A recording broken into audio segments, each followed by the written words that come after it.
Welcome once again to Lehto's Law. Here's Steve Lehto. I've got one question for you. How disappointed in me are you? I have to tell you, with much deliberation internally, I've decided I've got to talk about this. I get complaints, and I've mentioned this before, I get complaints, and I get no problem. This is America. You have a right to complain. But the funny thing is that the complaints always follow the same template or format. And to me, that's interesting because these aren't coordinated. This is not a conspiracy. This is not people out to get me. This is not people who get together and say, hey, let's all write. But there's a certain style of complaint that I get over and over again where it's almost like somebody's following instructions saying, here's how you complain if you want to get someone's attention. And the funny thing is that after I see these things, I can actually spot the complaints within the first sentence. Without even reading the rest of it, I know it's a complaint email, even though it doesn't look like it, which I'll get to in a second. So I have to tell you that I got a couple of them recently, including one from somebody who was upset that I had mentioned Citizens United, the Supreme Court case. And I had supposedly gotten my facts and interpretation of the case wrong. And as a lawyer, I should know better. And the funny thing about that, of course, is I hadn't mentioned Citizens United. I'd mentioned the concept of corporate personhood and how the Supreme Court has ruled that corporations are people, at least when they want to be. And somebody said, Steve, Citizens United doesn't say that. And they went on and on about how Citizens United doesn't say that. I didn't say it was Citizens United. I said it was the Supreme Court. And you might say, Steve, but the Supreme Court said Citizens United. Yeah, in 2010. Corporate citizenship and personhood goes back to 1886. And so the guy who says, Steve, as a lawyer, you should know more about Citizens United.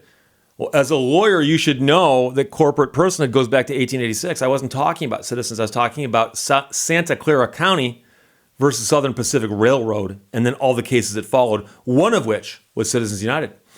But I got an email yesterday from a guy who was responding to me talking about the first car I owned. And I owned a 1969 Dodge Charger, first car I owned. And I remember it well because it was the first car I owned. And I mentioned that it took regular gas, which at the time was referred to as leaded gas, okay? But they often called leaded regular. And then later on, when they removed the lead or stopped putting it in, they called it unleaded, even though that was technically just gasoline that hadn't had lead added to it. And the guy started his email by saying, Steve, your most recent video contains some just hellacious mistakes. And he said, among other things, he goes, you claimed that you had a car that took just leaded regular gas. And he goes, I assure you, that's the quote, I assure you, your car took premium. He goes, you put premium in your car. And he said, if you didn't, your car would have knocked so badly, it would have just destroyed the car. He goes, I assure you that you put premium in that car. And he goes, and the fact that you've forgotten it after all these years, he goes, it's forgivable, but you know. And now, I was there. This guy wasn't there. And I was trying to figure out why he was so convinced that he knows what kind of gas I put in my car 40 years ago. And he said, because I'd mentioned that the car had a 4-barrel carburetor on it, that the compression ratio is higher and blah, blah, blah, blah, blah. And of course, I bought the car with a 2-barrel carburetor and switched it to a 4-barrel, but I never changed the compression. And so I stopped reading his email at that moment in time. But one of the interesting things is that he'd also said, as discussed in our previous emails, and I'd never emailed the guy before. I don't know what the guy's talking about. So I wrote him back and I just said, sorry to disappoint you, but I assure you you're wrong. My car had a 4-barrel carburetor, so I swapped it out, but it was a low compression 383. But the funny thing is that email and the email about the Constitution and dozens of others I'd say a dozen a month that follow this format. So I'm going to read to you the format and then I'll go through it.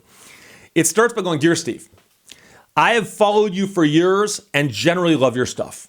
They always start by saying how long they've followed my stuff and how much they love my stuff. I've followed you for years and generally love your stuff. And they'll throw in some others. I've been reading your stuff since you were on Jalopnik. I've been reading your stuff since you were on Opposite Lock. I've been reading your stuff since you were on Road and Track. The funny thing is, despite the fact they'll say that, they'll often misspell my name. They'll actually say, Dear Steve Lehto. It's a 5-letter word.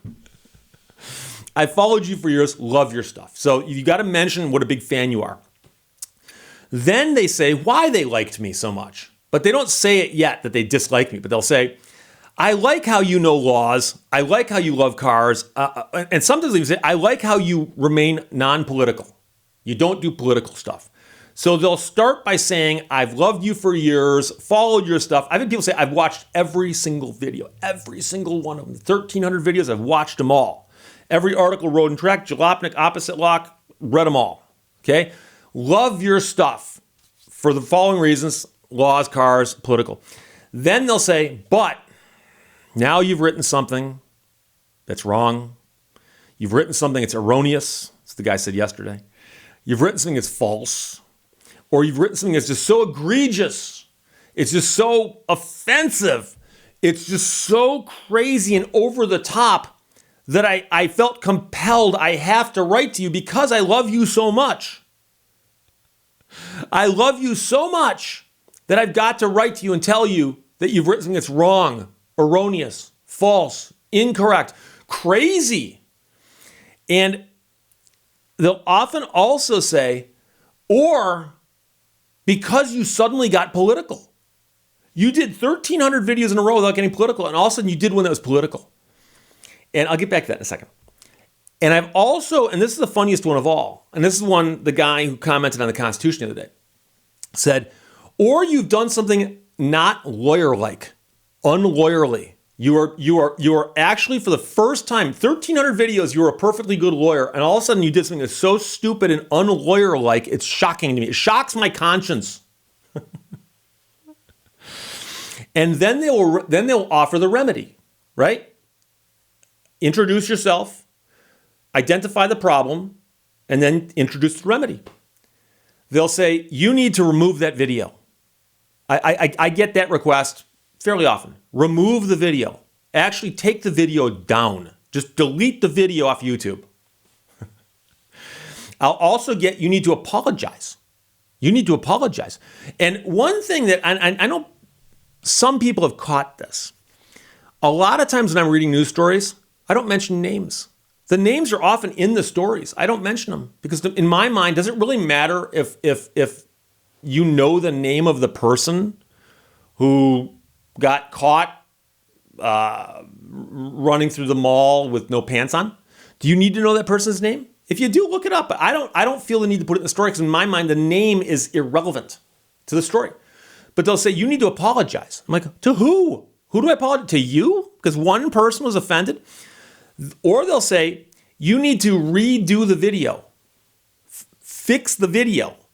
And I've had people tell me that. Can't you just go in and say that you put premium in your car instead of regular? Can't you just change it? This isn't Max Headroom, okay? This is not a computer animation. I am not an animatronic device.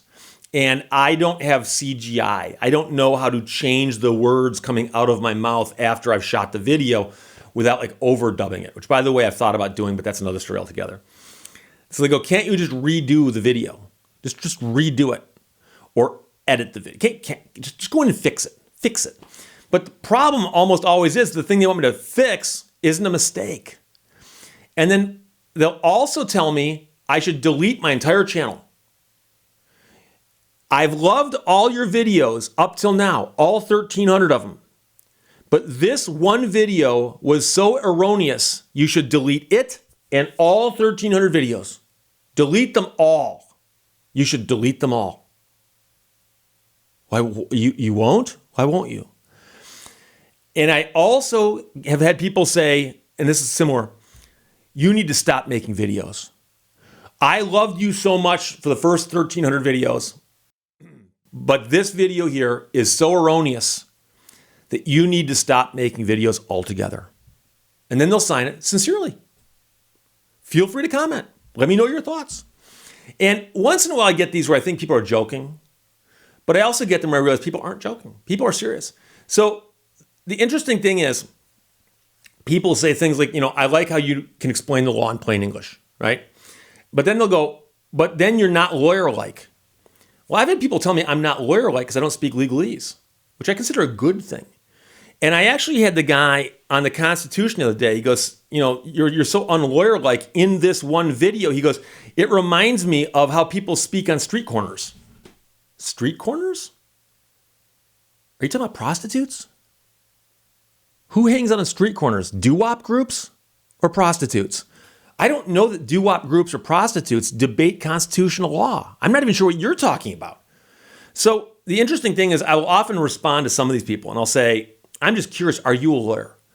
And without fail, they write back and go, oh, so you're going to go there, huh? Go where? I'm simply asking a question. If you think I'm not lawyer-like, is that because you are a lawyer and you know how lawyers behave?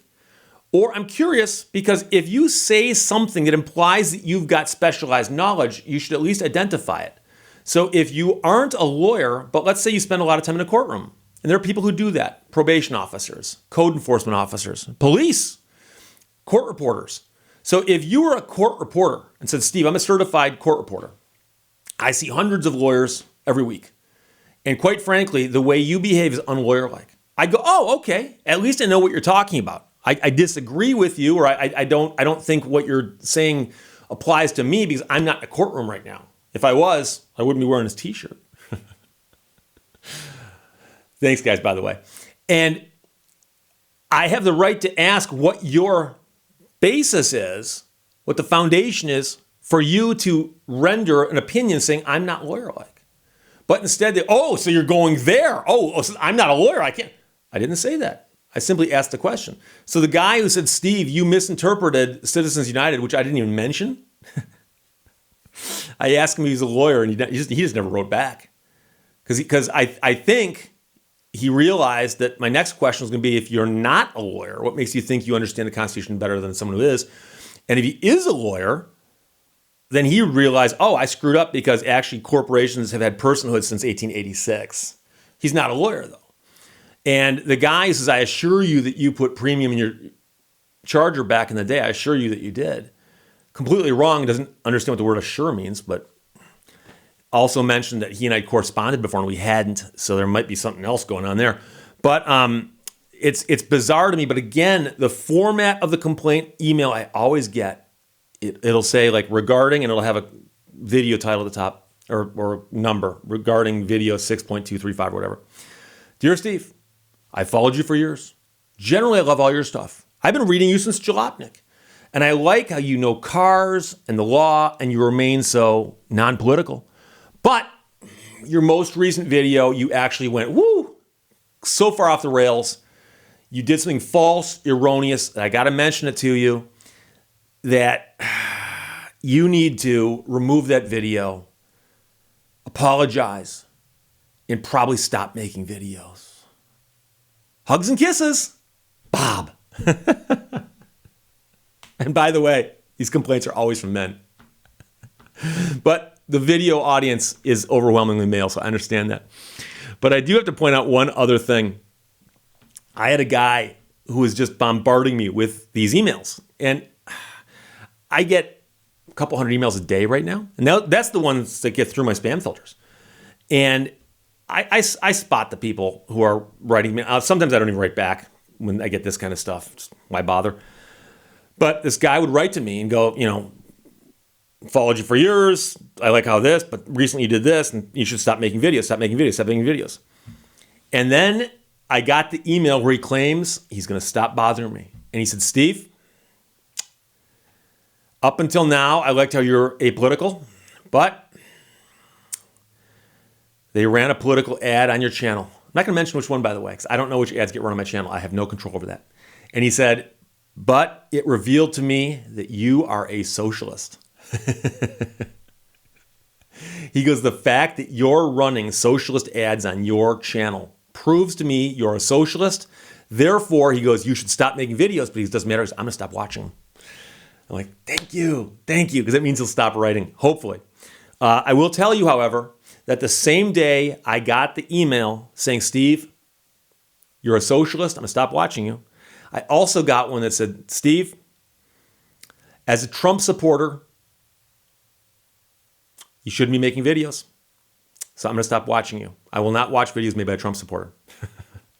So I try to explain to people it's a spectrum, and you just name both ends of it. And if I'm at both ends of the spectrum, I'm not sure where I am.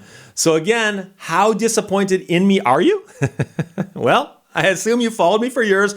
Ever since I was on Jalopnik, you love how I talk about things, and I know what I'm talking about. But I finally crossed the line when I talked about this, that, or the other thing, and it was so unlawyer-like or so uneducated or so idiotic that I now need to apologize, remove the video, erase my channel, probably shave my head and move to Canada. But hugs and kisses, Bob. So there you go. Questions, comments, or explanations of how disappointed in me you are? Put them below. Feel free. Talk to you later. Bye-bye. Thank you for watching Lehto's Law. If you're looking for the deal of the century, it'll take you a century to find a deal.